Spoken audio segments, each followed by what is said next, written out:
23 साल लोगों को इस्लाम की तरफ लाने के बाद अब रसूल सल्लल्लाहु अलैहि वसल्लम पूरे अरब के सरबराह बन चुके थे और पूरा अरब बुत परस्ती छोड़कर इस्लाम की तरफ बहुत तेजी से आ रहा था और ये इस्लामिक एम्पायर एक ग्लोबल वॉर बन चुकी थी। इसका मतलब ये भी था कि अब मोहम्मद सल्लल्लाहु अलैहि वसल्लम की जिंदगी का मिशन पूरा होने वाला है। अरब फतह करने के बाद ये खबर पूरी दुनिया तक पहुंची कि अरब में एक नबी आया है जिसने पहली बार अरब को एक ही खुदा के नाम पर यूनाइट कर दिया है। इसके बाद पूरी दुनिया में आप सल्लल्लाहु अलैहि वसल्लम के बारे में डिस्कशंस होने लगी और लोग आप सल्लल्लाहु अलैहि वसल्लम के बारे में जानने के लिए दूर दूर से आने लगे। जिसके बाद आप सल्लल्लाहु अलैहि वसल्लम अपनी जिंदगी के पहले और आखिरी हज की तरफ रवाना हुए और वहां पर आप सल्लल्लाहु अलैहि वसल्लम ने हुज्जतुल विदा का खुतबा दिया। इस खुतबे से सिर्फ 10 साल पहले जंगे बदर में आप सल्लल्लाहु अलैहि वसल्लम के साथ सिर्फ 313 लोग थे, लेकिन अब 10 साल बाद आप सल्लल्लाहु अलैहि वसल्लम के सामने 1 लाख से भी ज्यादा लोग खड़े थे, जिनमें हर कोई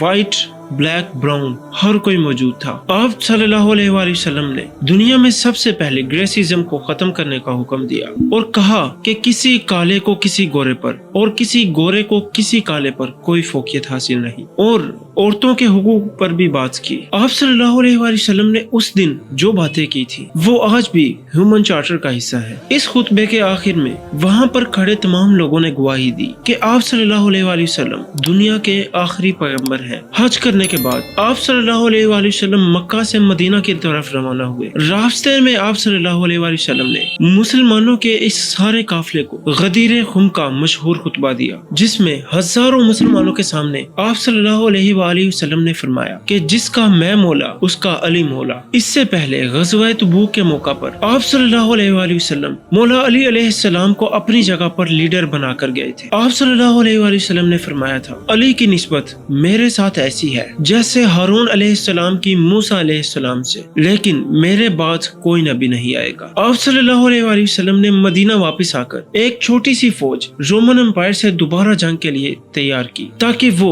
जंग में शहीद होने वाले मुसलमानों का बदला ले सके, और इस फौज का लीडर ज़ैद बिन हारिसा के बेटे उसामा को बनाया, क्योंकि उनके वालिद ज़ैद बिन हारिसा जंग में मुसलमानों के कमांडर थे और उसी जंग में ही शहीद हो गए थे। लेकिन अचानक ही एक दिन आप सल्लल्लाहु अलैहि वसल्लम की बीमारी शुरू हो गई और आहिस्ता आहिस्ता ये बीमारी बढ़ती गई, जिसके बाद ये फौज आगे जाने से रुक गई। बहुत सख्त बीमारी के बाद भी आप सल्लल्लाहु अलैहि वसल्लम मस्जिद नबवी में नमाज की इमामत कराते रहे, लेकिन आखिरी दिनों में आप सल्लल्लाहु अलैहि वसल्लम नमाज की इमामत भी नहीं करवा सके। अपने आखिरी दिन आप सल्लल्लाहु अलैहि वसल्लम ने हजरत आयशा रज़ियल्लाहु ताला अन्हा के हुजरे में गुजारे, जो मस्जिद नबवी के बिल्कुल अटैच एक कमरा था। लेकिन उसके बाद आप सल्लल्लाहु अलैहि वसल्लम की बीमारी बढ़ती गई और अचानक एक दिन हजरत आयशा के घर से एक आवाज आई कि आप सल्लल्लाहु अलैहि वसल्लम इस दुनिया से रोहलत फरमा चुके हैं, जिस पर मदीना के लोग हैरान हुए कि ये कैसे हो सकता है, क्योंकि उस वक्त आप सल्लल्लाहु अलैहि वसल्लम की उम्र सिर्फ 61 साल थी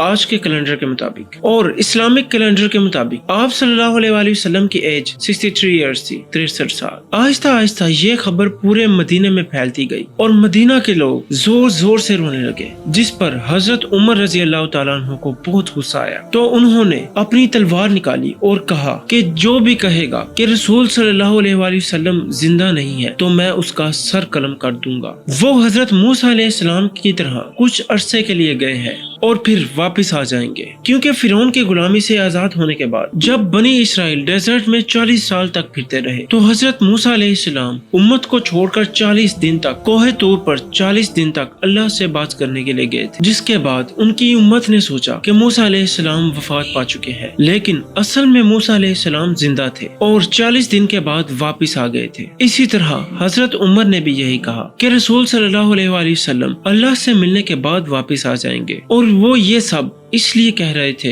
क्योंकि रसूल सल्लल्लाहु अलैहि वसल्लम हमेशा कहा करते थे कि एक दिन हम मुसलमान रोमन और पर्शियन एम्पायर दोनों को फतह करेंगे और मुसलमान दुनिया की सबसे बड़ी और ताकतवर कौम बनेगी। तो अब ये कैसे हो सकता है कि अब ये सब हुए बगैर आप सल्लल्लाहु अलैहि वसल्लम मुसलमानों को कैसे छोड़कर जा सकते हैं? लेकिन हजरत उमर रज़ियल्लाहु ताला अन्हु को इस बात का नहीं पता था कि एक दिन अल्लाह ताला इन्हीं के हाथों ये सारे इलाके फतह कराएगा। हजरत उमर उमर तलवार लेकर मस्जिद नबवी में खड़े रहे, जबकि हजरत अबू बकर सिद्दीक जो कि आप सल्लल्लाहु अलैहि वसल्लम के क्लोज दोस्त थे, वो अपनी बेटी हजरत आयशा के हुजरे में आप सल्लल्लाहु अलैहि वसल्लम के पास गए और उनके माथे पर बोसा दिया। हजरत उमर रज़ी अल्लाह तआला अन्हु अभी भी तलवार लिए खड़े थे और लोगों को आप सल्लल्लाहु अलैहि वसल्लम की वफात के बारे में रोक रहे थे, लेकिन हजरत अबू बकर सिद्दीक रज़ी अल्लाह तआला अन्हु रसूल सल्लल्लाहु अलैहि वसल्लम के मिंबर पर चढ़े और कहा कि उमर बैठ जाओ, लेकिन हजरत